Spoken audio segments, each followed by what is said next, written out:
I'm here in Oramore today with Patrick Harkins, who is a great writer and a friend, and he is responsible for next week's play, Please Mr., which is a lovely piece of writing, and I hope you're going to come and see it. Patrick, nice to have you here today. Thank you. Tell us a little bit about Please Mr. Well, it follows the last few days in the life of Tony Miller, who was the last teenager to be hanged in Britain. He was hanged in Berlin prison on the 22nd of December 1960. 1960? 1960, yeah. Yes. Within living memory. In fact, quite a few people who were involved in the trial at the time are still alive today, and that's how the story came about, through speaking to someone who had been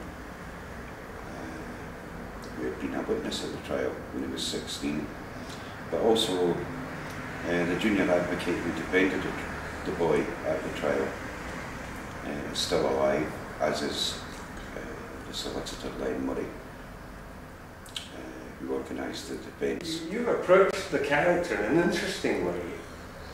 The character appears in two different ways. Yes, absolutely. The play covers the last few days of the boy's life, and on researching the piece, I found that between the moment that he was actually sentenced to death by Lord Wheatley in the High Court in Glasgow, to the moment he was actually hanged, that he withdrew into himself. So, to find a starting point for the play, there was no point, there was nothing there in the beginning, you know, between him getting sentenced to death and being hanged, that you could possibly find anything to write about. But I tried to put myself in the place of an 18-year-old who had only maybe a week to live and was waiting in the first instance for his appeal, and then after his appeal he was waiting for a reprieve from the Secretary of State for Scotland. And I tried to put myself into, you know, what would an 18-year-old boy in 1960 be thinking, locked in a cell in Berlin prison with only a few days to live. And I thought the best way to get something out of the play was to introduce the bad side of him, because by all accounts, from the research that I've done, this wasn't a bad boy at all, but he did commit a murder. So there must have been something within him, and that gave me the idea to introduce Bunce, his alter ego, you know, to play off him in the play. And it is the alter ego, and it's the alter David ego. Heyman. And it's the alter ego that David Heyman plays. And Ian DeCasticker. And Ian DeCasticker plays the boy. And both of them, I've seen shots of the play so far, and despite the fact that they're killing my babies, they've got the play bouncing along beautifully, absolutely beautifully.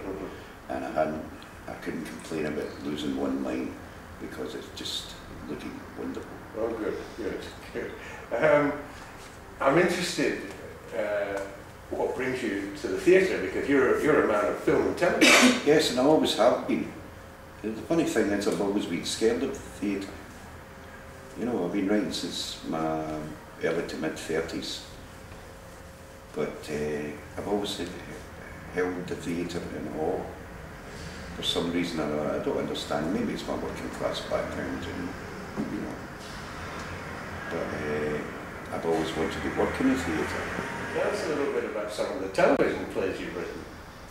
Well, I actually started out in radio with Patrick Rayner, BBC Scotland, and Patrick was my mentor. Patrick taught me how to write drama. I was a labourer up to then, and I began writing in my mid-30s, and Patrick Rayner took me under his belt. He had read a short story I had written, and he produced it for Radio 4, and he took me under his belt because I'd say to him I want to learn to write drama. So he said to me, it'll take you a couple of years, you have no academic background, you know, you don't know the theatre, you don't know drama. He says, so it'll take you a couple of years, but I'll take you under my wing, which he did. And he was the best teacher you could have had. Tell me some of the programmes you worked on in television.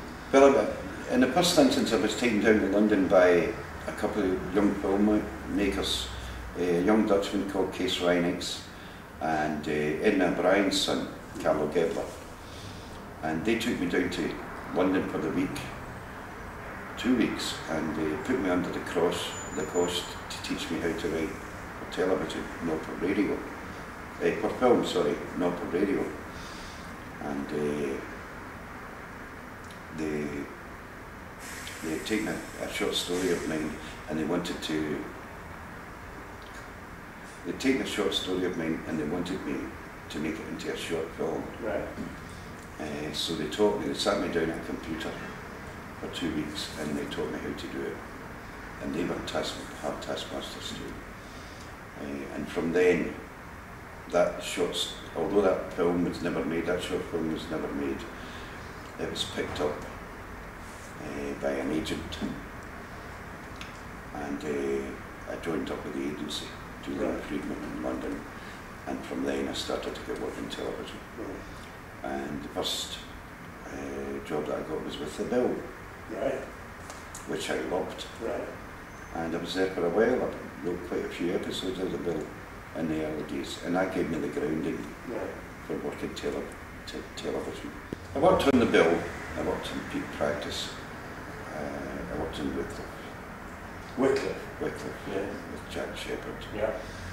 And then I went on to High Road, which had always been in my backyard, but I'd never actually written.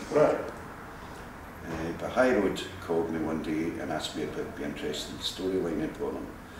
So I went there and I thought, to do the storylining for a show would be great, because I'd never done anything like that before. It was always individual episodes, using somebody else's storyline.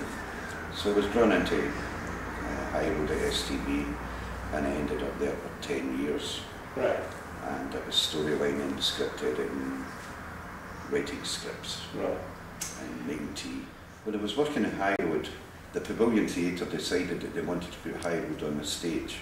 And they tried for years to get the rights to do High Road on the stage, but STV had held back from it. But eventually STV gave in and they decided to do it on the stage. And they asked me to write the play for it, which I did. And it was a huge success. So in a sense, it was television that brought you to theatre? It was television that brought me to today in the first instance. Having done High Road, the stage play, the Pavilion asked me to come up with other ideas. So I wrote a play called Billing Round to Barrowland, which was about the birth of the Barrowland and its relationship with the culture of Glasgow through the years. And there was loads of music in it, and storytelling and Bible drawing and all these things. Very populist, but stuff I love doing. You know. But the real stage, you know, it's very new to me. The Pavilion is a real stage, a very real stage. It is, and I wouldn't do it down at all. I loved working there. But I've never worked in the stage, in the real stage, as I would call it. You know, because well, I still had. I'm flattered that you think that the Oran Moor is a real stage. Absolutely. Anyway, I'm happy to tell you that it's a really good play, whatever the stage, and popular. I think it'll certainly be popular, and I very much look forward to seeing you there. Thank you, Patrick. You're welcome.